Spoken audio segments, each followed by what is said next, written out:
Friends and lovers of sausage cooking, welcome back to another video. Today I'm taking a look at Panzer Dragoon on the Sega Saturn, and this is a very nostalgic title to me, mainly because it was one of the first games I got with the system. Now I believe I was quite late into getting the Saturn, to be fair. I think the PlayStation had already come out. Don't think the N64 was about, no it wasn't. But the PlayStation had already come back out and the Saturn had really dropped in price, so I picked mine up for next to nothing, and I fondly remember getting Sega Rally, Panzer Dragoon. I think I got 1 and 2, so number 2 was already out. Bug, Clockwork Knight, Sega Rally, have I already mentioned that? I don't know. But fantastic games anyway. It cost me like really small amount of money, and I was a big fan of the Saturn.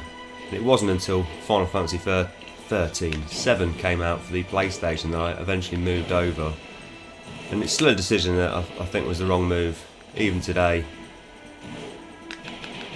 because the Saturn had some wonderful titles that I missed out on, especially Panzer Dragoon Saga, which I do remember reading previews of. It must have come out about the same time as Final Fantasy 7. I never did get to play that game, and obviously nowadays it's an extremely high asking price. Now this is an on-rail shooter, as they would say, but you've got 360 degrees movement all around for anyone who didn't know, and I think this is one of the most beautiful looking games that's ever been created. I remember being completely blown away and absorbed by this title. I just couldn't quite believe it. I was coming from the Mega Drive, and I fondly remember when I got my Saturn it came with a SCART lead, which obviously today would be wonderful. But unfortunately my television didn't have a SCART input, so I had to go back to the store in Birmingham the next day, that's Birmingham, England, not America, and buy myself an RF module for the Sega Saturn. So quite laughable these days, but that's just how things were. I think my television may have had composite on it, but it wasn't until the PlayStation era that I was even aware that composite was something that video game systems used, so always was an RF man.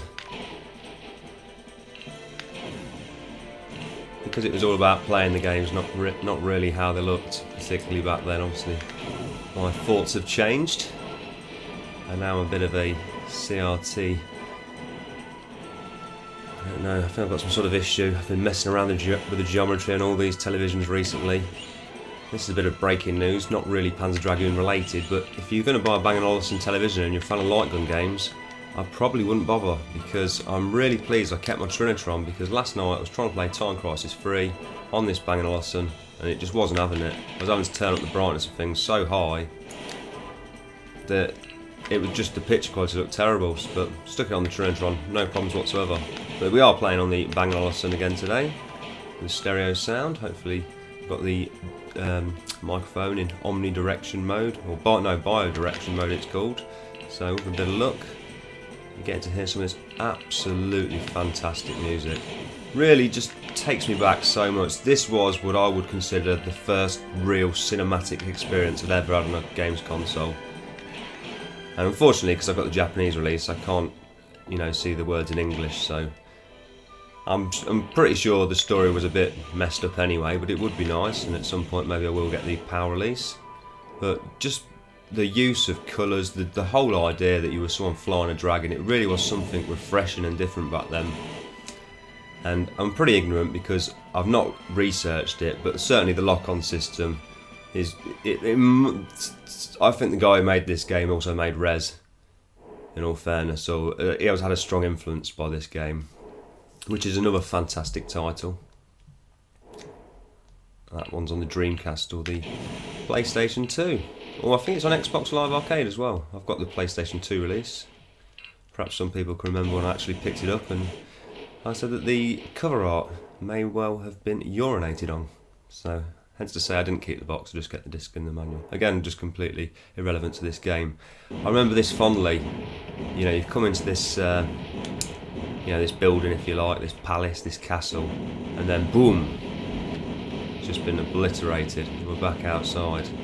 And you just, 2D graphics on the Mega Drive, as much as I love the Mega Drive, this kind of thing was just out of this world. This was something that wasn't even on the arcades. It was the first time I remember when, you could say, oh crikey, there's games on this system that are a lot better than the ones on the arcade, and that was the time. I mean,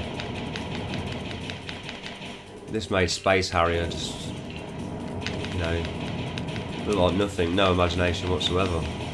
Although that's probably been a bit harsh on Space Harrier, to be honest. It is a very imaginative title. In fact, it's probably more warped than this is.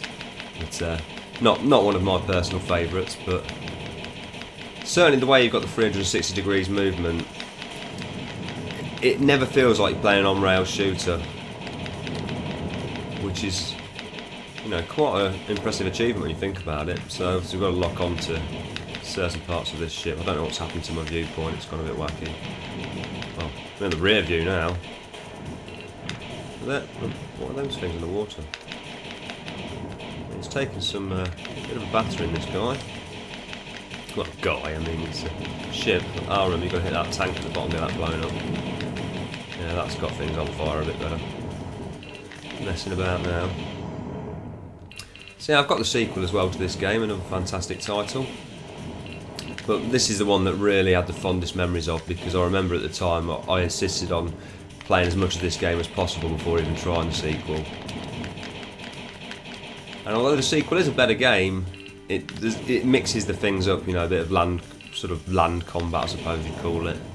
I still think I prefer this one.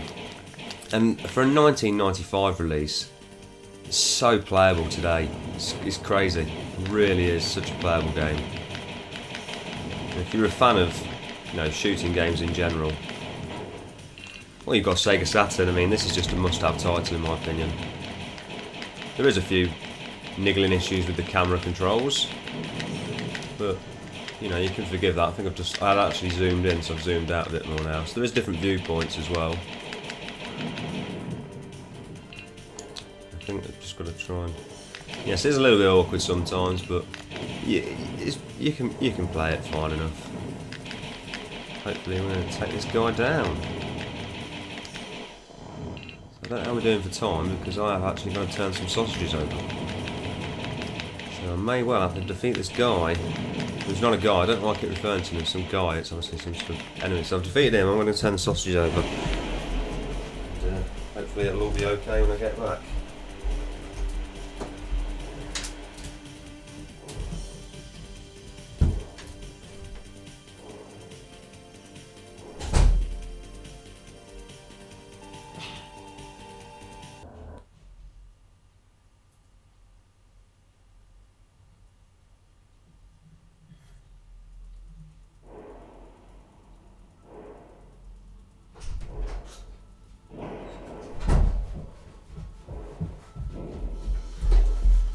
Uh-oh.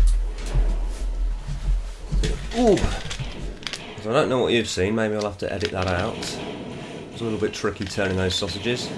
To get the hands involved, then wash the hands, then add the foil. Here we are, and there's very much a Frank Herbert June reference going on here.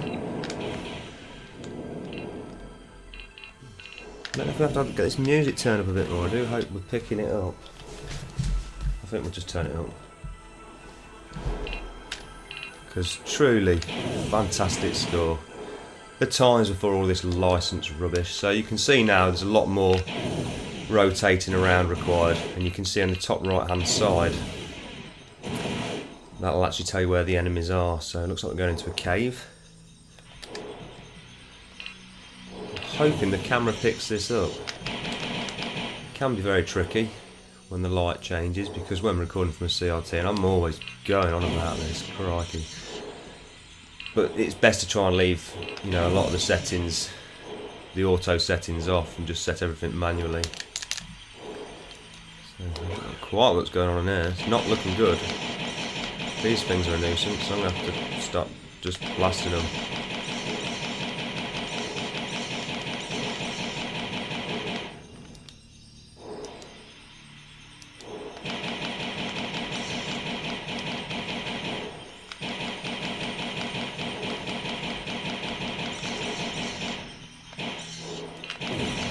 Very strange music on this level.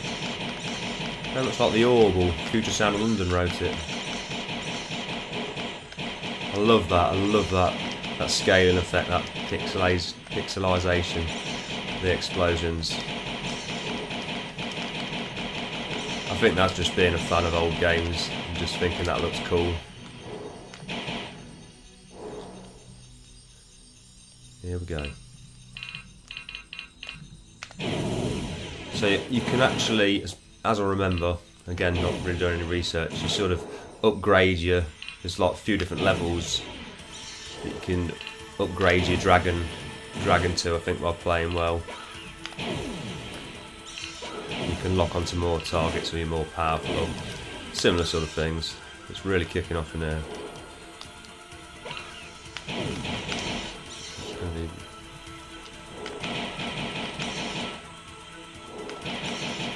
The music's building up. I like that. You know something's going to happen there. Here we go. Out into the open. If they're running away, what they're running from? That's the question I ask.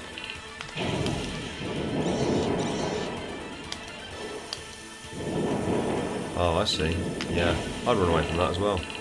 That is one ugly beast. Imagine firing that in your bathroom.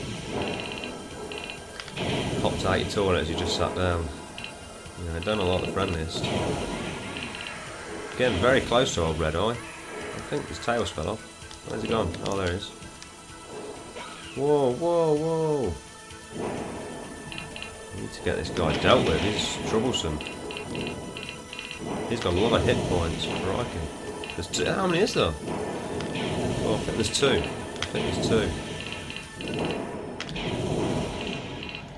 Oh, this is going crazy overdrive now, the amount of lock-ons we're getting here. It sounds like things are dying.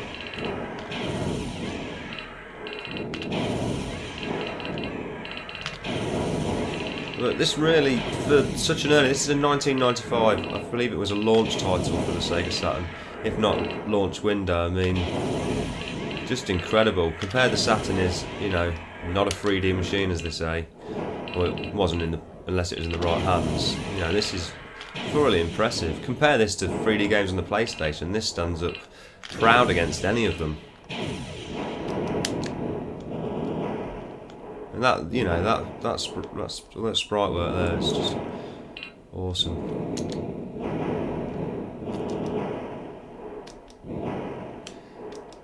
No, they just disappeared because they got bored.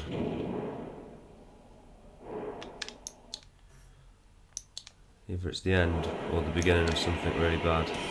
Uh-oh. That doesn't look too friendly. Where did it go?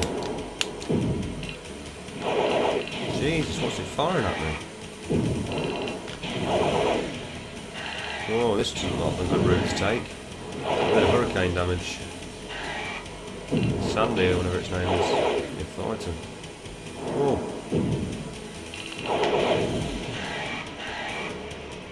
Jeez.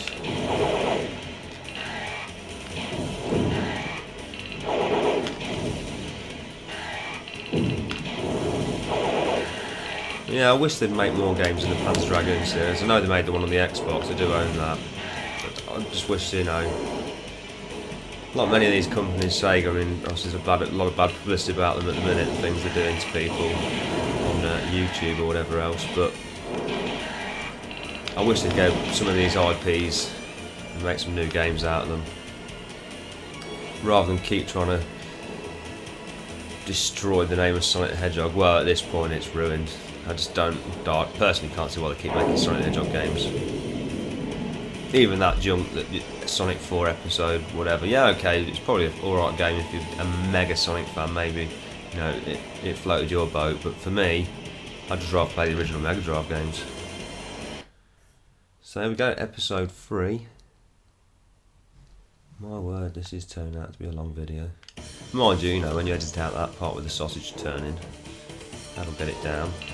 So I'm not sure if the camera's going to pick up this level. Bit of a nighttime stage. And I think this is where things really kick off. It does get incredibly difficult. Again, just such a showcase, really consistent. The amount of stuff that's flying around here, there's no slowdown. You know, this was a proper developed game. Seriously put some love into this, and it completely shows. And that's why it's still an incredible title even today. I mean, who doesn't want to ride on a dragon? Now, what kind of a person are you? You don't want to ride on a dragon. It's just... Whoa. That's right. What it's something from Halo then.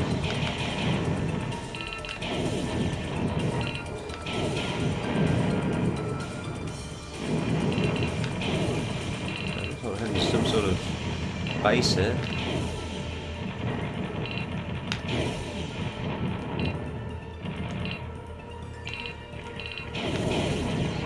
Just unbelievable, the chaos. Just the general atmosphere of this title. Just cannot recommend it enough. I believe this game's also on Panzer Dragoon Auto for the Xbox. If you play for more than 20 hours, it unlocks this title. No idea what the emulation's like.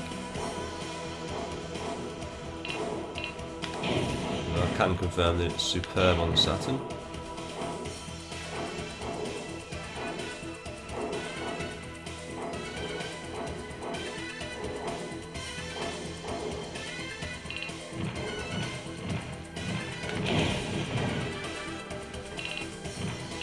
A lot of targeting going on here.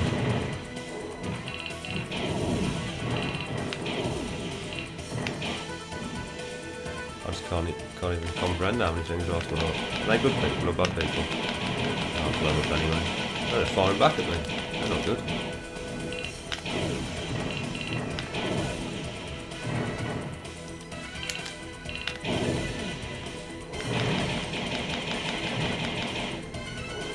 Yeah, it certainly doesn't hold back. The timing of the game is just... It'll be really insane, and then it'll just give you a few seconds to breathe, and then boom! Bring back the craziness. A lot of scaffolding work going on around here. Is that what it is? No, I think it's some sort of building.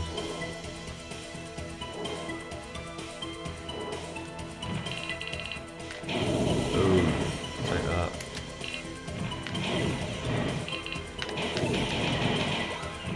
Well, I'm getting birds with crisp here.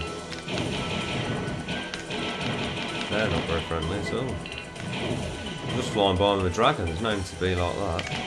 Whoa, whoa, whoa. The camera's gone a bit fruity here. That's it.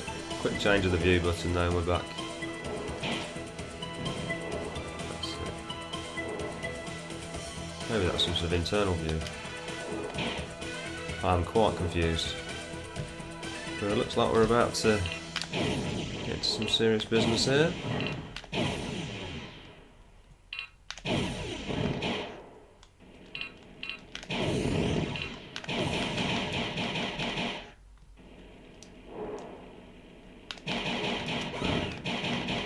Now, I do remember the first time I seen a Saturn running.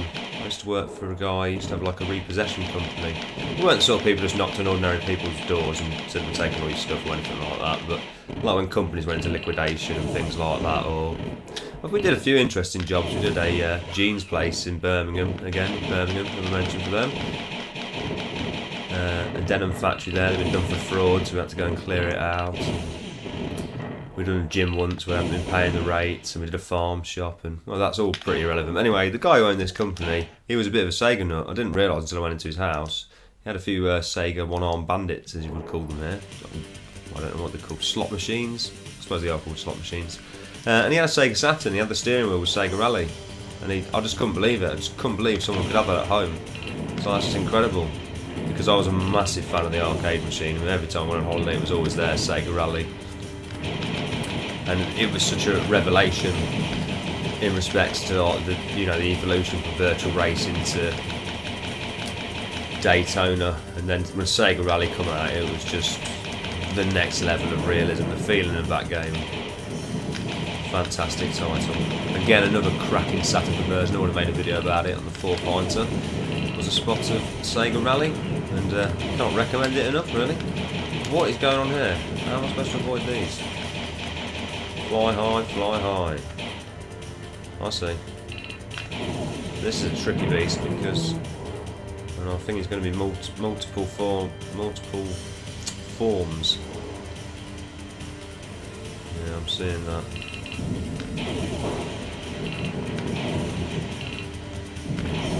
Taking some trouble now as well. Oh. So you have got some degree of movement in the respects of being able to avoid things that are incoming at you. Jeez, will it keep still? Whoa, we hope so, because we've got a lot of stuff incoming at us now. Sharp shooting techs.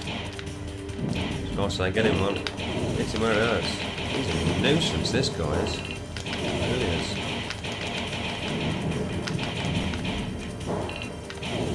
He's going to land on my head. Where do I go then? Whoa, that was sneaky. I can't afford to take many more hits, I was going to say. And there we go. Game over. Game over again. So I'll leave it there. I'm actually going to continue, but I'll leave the video there because it's already about 2 hours long. But if you got all the way through, then I'll thank you for watching. Hopefully I'll upload some more videos soon.